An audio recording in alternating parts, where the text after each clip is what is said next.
Welcome to WPRI.com. I'm Tim White. We are going beyond the numbers and behind the numbers of the WPRI exclusive poll with pollster Joe Fleming and our Eyewitness News political analyst. All right, Joe, this is the big one, the big headline here, Congressman Patrick Kennedy.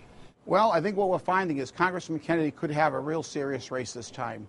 Our poll shows when we asked the question, would you vote to re-elect Congressman Kennedy, 35% said they would vote to re-elect him, 28% said they would vote to replace him, and 31% said they would consider another person to vote for. Anybody but Kennedy. Anyone but Kennedy. 28% said they would vote for without knowing who his opponent is. So these numbers are not great for Congressman Kennedy. It means he could have a race and he could have a considerable challenge. Doesn't mean he's going to. It all depends on how strong his opponent is. Can his opponent, it looks like John Laughlin, can raise the money. If he can raise the money, this could become a very serious race, and this could become the race of Patrick Kennedy's life. All right, let's look at the numbers in detail here. When you break them down, where does Congressman Kennedy do well, and where does he... Congressman Kennedy is still doing well among Democratic voters. 61% of the Democratic voters said they would vote to re-elect Congressman Kennedy. So in a primary, if John Breen decides to throw his hat into the ring, this would be a problem for John Breen. There would be a problem with John Breen unless John Breen was able to get a lot of independent voters out, because only 12% of the voters said they would replace Congressman Kennedy. So he stands very strong among Democratic voters. However, if we start to look at independent voters, that's where Congressman Kennedy has a problem. We only had 26% who said they would re-elect him, 25% said they would replace him, and basically almost 50% said they would consider another person for Congress. So if John Breen ran in a primary, he would have to really cut into the independent vote to beat Congressman Kennedy in the primary. In a general election, however, this is bad news for Patrick Kennedy. He has to cut back into these independent voters. He has to get the independent voters to come back and support him in order to win re-election for Congress. I was a little surprised by one crosstab here, and you tell me if you were as well. 60-plus. He didn't do well with the 60-plus voters. No, I was very surprised with that crosstab. It's traditionally perceived that Congressman Kennedy does very well with older residents of Rhode Island. However, I think what may be happening is here, a lot of the personal problems Congressman Kennedy has had may be starting to affect these older people. And they're looking at this and they're changing their opinion of Congressman Kennedy based on things that have happened outside of Congress. And if that's the case, that spells more bad news for the congressman. It doesn't mean he's going to lose this race. It means it could be a very competitive race. The numbers we were just talking about were polled specifically in the first district. What was polled statewide for Congressman Kennedy was favorable and unfavorable numbers. Now, there as well, it looks like he's having a problem with independents. We show 25% of independents give a favorable rating, 72% unfavorable. Right. That has got to be another concern. Again, we saw the same thing in the question for re-election.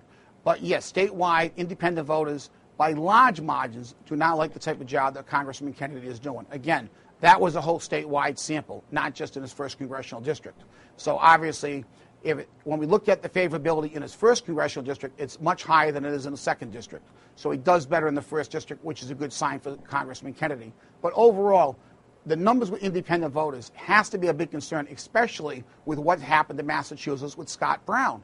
He really cut into the independent vote and did well. Well, one person who's hoping to have the Scott Brown effect happen here in Rhode Island, we brought him up already, is his Republican opponent, John Laughlin, who has announced that he's running. Could these numbers help him raise money? Did WPRI 12 poll, the Joe Fleming poll, help John Laughlin with his wallet? I would think that John Laughlin, this would help him, because I'm sure they're going to get these numbers out to fundraising people to say, look, at Congressman Kennedy, there is a chance he can be defeated. The only way I can defeat Congressman Kennedy is with money. You have to help fund my campaign. I'm sure he'll take these numbers and try to use them as a fundraising tool. I'm sure Congressman Kennedy will take the numbers and realize he has to really work in his district and get his base of support back.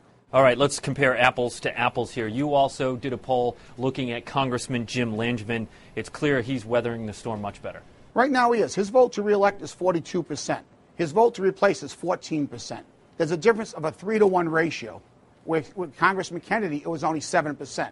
So obviously only 14% are looking to replace Jim Langevin as congressman. His favorability numbers statewide are a lot better than Congressman Kennedy's. And people right now, I think, are more inclined to re-elect him, to give him another chance. When you get 42% to start, you're in a fairly good position. Not the greatest position. I think with the economy and everything going on, those numbers are even lower than he would like to see. But he's in a lot better position than Congressman Kennedy is. And one quick last thought here, just looking at the favorable, unfavorable, again, statewide, when you poll this, 15% of people just weren't sure about Congressman Langevin. Is that a bad thing or a good thing? Well, they weren't sure about him for the simple reason a lot of them aren't from his congressional district. So when you look at that, people who live in the 1st congressional district may not have much of an. You could say that, but yet Congressman Kennedy was 3% in the not sure. I mean, here's a guy everyone knows. Right. Everyone knows Congressman Kennedy. Congressman Langevin, people may know the name, but they may not know much about him because they're not from that congressional district. Where Congressman Kennedy is a household name throughout the state of Rhode Island. The name Kennedy, everybody knows.